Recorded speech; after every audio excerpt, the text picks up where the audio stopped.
Otep à tous, bien-aimés frères et sœurs. Le président Traoré vient de dire une chose, mais alors qui est capitale. Et il dit vrai. C'est à la suite de ce que vous avez entendu parler de la guerre entre Jeune Afrique et le Burkina Faso, et notamment son président, le capitaine Ibrahim Traoré. Le président Traoré vient de nous faire une révélation capitale, essentielle. En fait, les pays du Sahel, de l'AES, ont vaincu le terreau-terreau. Et je reprends. La guerre contre le terreau-terreau, là, est presque terminée. Il y a encore quelques poches de résistance. Récemment, ils ont encore envoyé au repos éternel quelques pauvres civils au Niger. Mais, en gros, le gros de l'action, là, ces gens-là, ils sont tellement massacrés, au point où nombreux parmi eux ne veulent plus écouter encore ce qu'on leur demande de faire. Ils ne veulent plus suivre. Ils se mettent de l'autre côté, justement, de cette affaire-là. Ah oui, les pays du Sahel là, ne veulent plus, ont tellement massacré les gens, les terreaux-terreaux, que les terreaux-terreaux ne veulent plus obéir aux ordres de Macron. Vous savez, ils sont allés utiliser même le Nigeria, le grand Nigeria. C'est pas passé. Donc maintenant, ils sont en train de vouloir changer de méthode. Eh oui. Ils veulent utiliser maintenant des rébellions.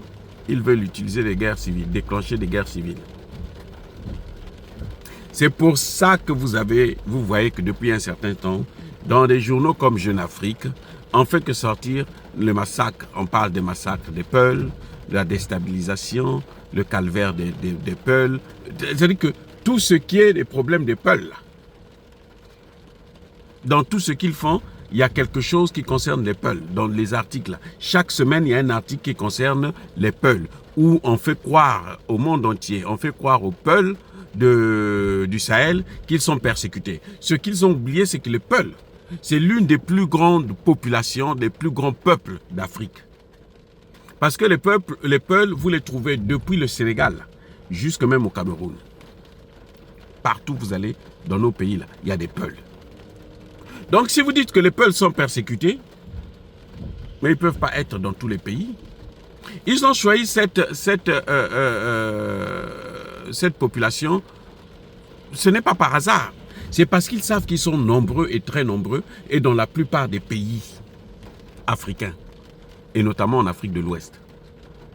Vous allez au Mali, vous allez trouver des Peuls. Vous allez au Burkina, vous allez trouver des Peuls. Vous allez au Niger, vous allez trouver des Peuls. Ah oui. Donc, quand on dit que les Peuls sont persécutés, ben, comme ces trois pays sont ensemble, ils sont en train de créer une confédération. Ils ont créé une confédération. Ils vont vers une fédération. Alors, qu'est-ce qui se passe? Eh bien, ce qu'ils font, c'est qu'ils se disent qu'il y a des Peuls dans ces trois. S'il y a un mouvement Peul qu'on peut soulever quelque part, eh bien, ça va déstabiliser tous les trois pays en même temps. Ils veulent maintenant, ils ont échoué avec la Zawad au Mali. Maintenant, ils veulent aller avec les Peuls, essayer avec les Peuls, de faire croire aux gens que les Peuls sont persécutés et que les Peuls du monde entier puissent se lever pour faire front contre les pays du Sahel. Voilà l'objectif de Macron. C'est de créer maintenant des guerres civiles. Par le terreau-terreau, ils ont échoué. Par le terreau-terreau, ça ne marche plus. Les terreau-terreau se font tellement massacrer que ils ne veulent plus. Ils savent qu'aujourd'hui, quand on nous envoie en mission, là, c'est pas sûr qu'on va revenir. Donc, on essaie maintenant d'utiliser un autre argument, une autre ficelle qu'on est en train de tirer. Et ça, c'est la ficelle des Peuls. On veut s'attaquer aux Peuls. On veut faire croire que les Peuls sont menacés. Et les Peuls doivent,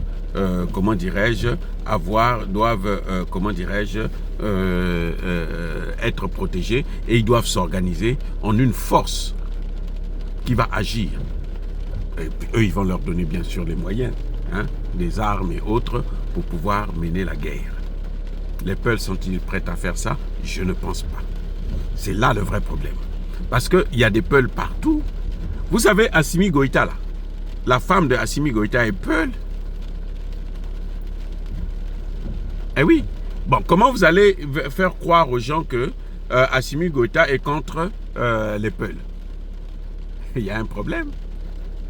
Les Peuls du Mali aujourd'hui savent que non, mais ils sont plus là. De toutes les façons, les vrais Peuls ont compris le jeu. Parce que les vrais Peuls ont compris que Emmanuel Macron est en train de les manipuler. Et que ça ne peut pas continuer comme ça. C'est pour ça que vous voyez que Emmanuel Macron a des difficultés. Donc le président Traoré nous a sorti cette révélation en nous faisant comprendre que la guerre contre le terreau, nous la gagnons, nous l'avons gagnée. Maintenant, ils veulent changer de tactique. Ils veulent passer par soit une rébellion, soit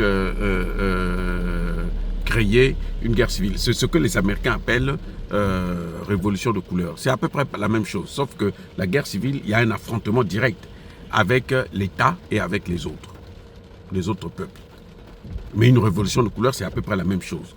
C'est-à-dire qu'on soulève un peuple, on soulève une population qui s'attaque à son gouvernement et puis cherche à faire tomber ce gouvernement. Quand ce gouvernement tombe, eux, ils viennent maintenant prendre le contrôle et puis ils voient comment, dans quelle mesure ils peuvent placer quelqu'un qui est à leur service.